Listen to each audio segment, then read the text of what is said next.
দ্বিতীয় শ্রেণীর গণিত বইয়ের আজকের ভিডিওতে আমরা 37, 38 এবং 39 এই 3 পৃষ্ঠার ম্যাথ নিয়ে আলোচনা করব।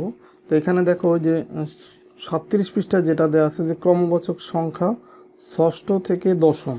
তো এখন এখানে আমরা সংখ্যা হিসেবে 6, 7, 8, 9, 10 এইটার পরিবর্তে আমরা যদি ক্রমবাচক সংখ্যা হিসাব করি, এই 6-এর পরিবর্তে এটা হবে ষষ্ঠ, 7-এর পরিবর্তে হবে সপ্তম, 8-এর পরিবর্তে হবে অষ্টম, 9-এর পরিবর্তে হবে নবম, 10-এর পরিবর্তে হবে দশম।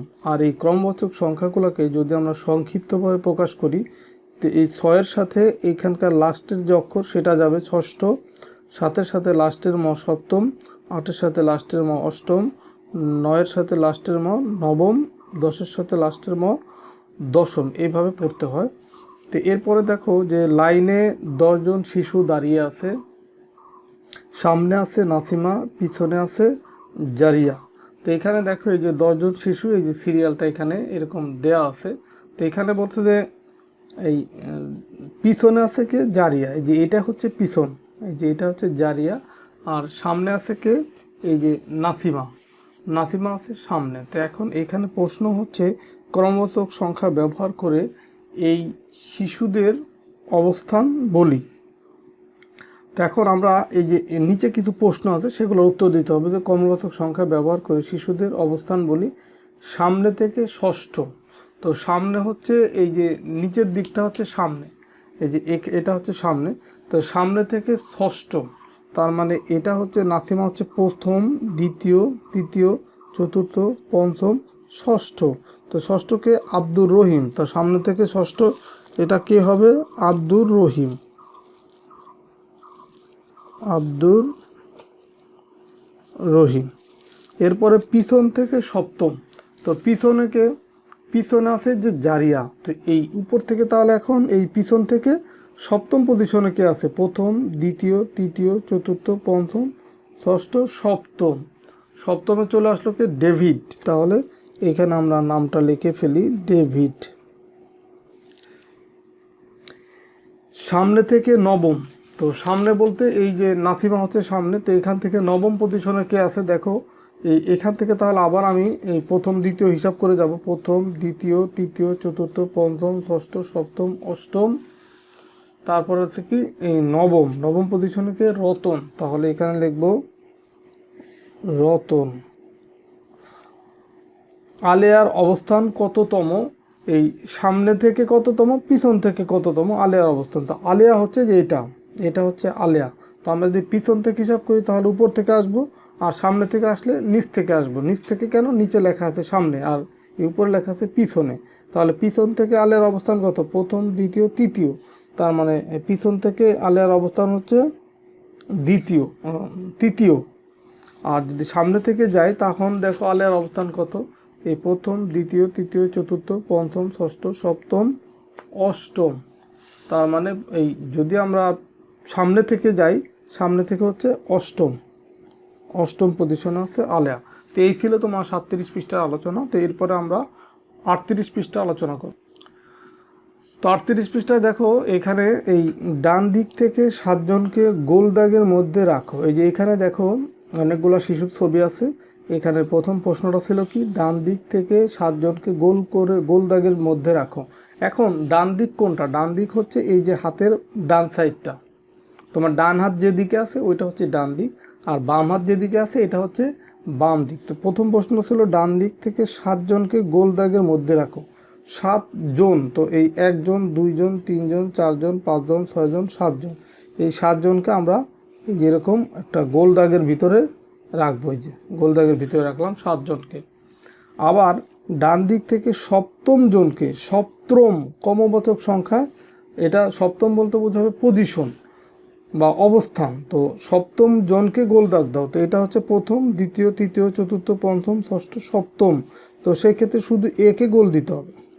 তার মানে 7 জন আর সপ্তম এটা কিন্তু এক জিনিস না। 7 জন মানে হচ্ছে 1, 2, 3 এভাবে করে 7 জন একত্রে। আর সপ্তম মানে হচ্ছে সপ্তম পজিশনে বা 7 নম্বর পজিশনে বা অবস্থানে কে আছে সেটা। তো এখানে এটা লেখা আছে যে মনে রাখবে 7 জন আর সপ্তম জন হচ্ছে ভিন্ন। ডান দিক থেকে 7 জন, এই যে আমি যেটা করছিলাম যে ডান দিক থেকে 7 জন 1 2 3 4 5 6 7 এই 7 জনকে এই গোল দাগ দিয়েছে। আবার বলছে কি সপ্তম জনকে গোল দাগ দেওয়া। তো এই যে ডান দিক থেকে সপ্তম জন হচ্ছে যে এটা, তো শুধুমাত্র একে এই যে গোল দাগ দিচ্ছে, এই যে শুধু একে। তো এই ছিল 38 পৃষ্ঠার আলোচনা। এখন আমরা 39 পৃষ্ঠা আলোচনা করব। তো দেখো 39 পৃষ্ঠা কি আছে যে একটি লাইনে মিল্টন হচ্ছে পিছন থেকে অষ্টম। এই যে এইটা হচ্ছে মিল্টনের পজিশনে, যে এটা হচ্ছে কে মিল্টন। এখন মিল্টন অবস্থান হচ্ছে একটি লাইনে মিল্টন হচ্ছে পিছন থেকে অষ্টম। পিছন থেকে পিছন বলতে যে এটা বোঝাচ্ছে পিছন, তার মানে এই দিক থেকে অষ্টম, প্রথম দ্বিতীয় তৃতীয় চতুর্থ পঞ্চম ষষ্ঠ সপ্তম অষ্টম, এটা হচ্ছে মিল্টনের অবস্থান।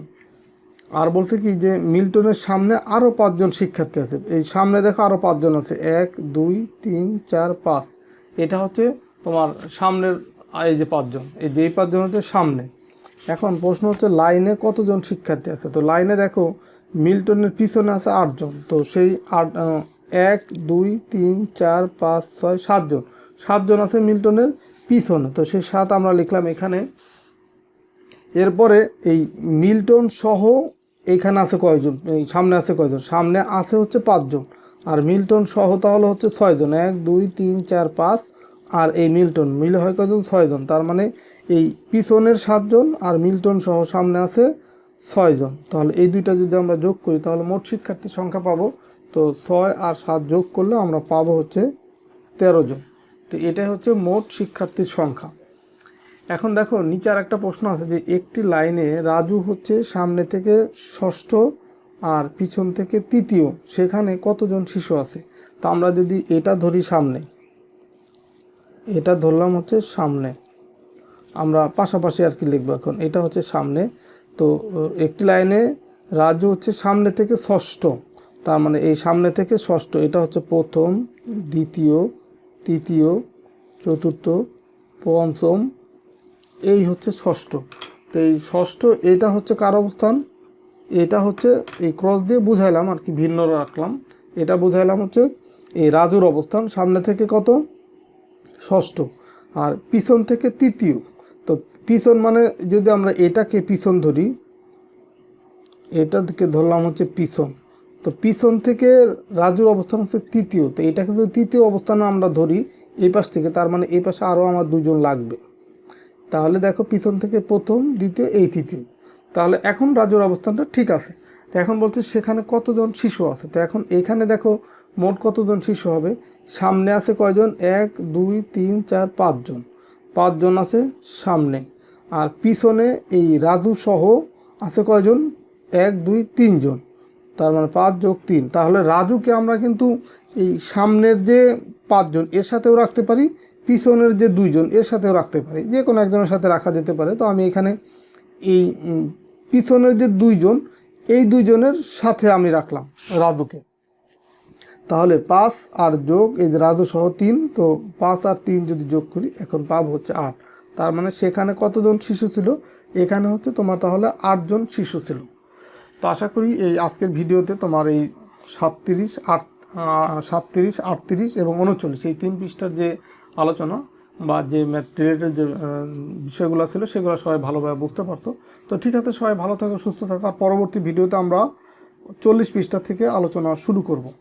আর এই ভিডিওগুলো যদি তোমাদের ভালো লাগে ভিডিওতে লাইক দিতে পারো, বা আমার এই ভিডিওর ডেসক্রিপশনে ফেসবুক পেজ এবং গ্রুপের লিঙ্ক দেওয়া আছে, সেখানেও তোমরা জয়েন হতে পারো। তো ঠিক আছে, আল্লাহ হাফেজ।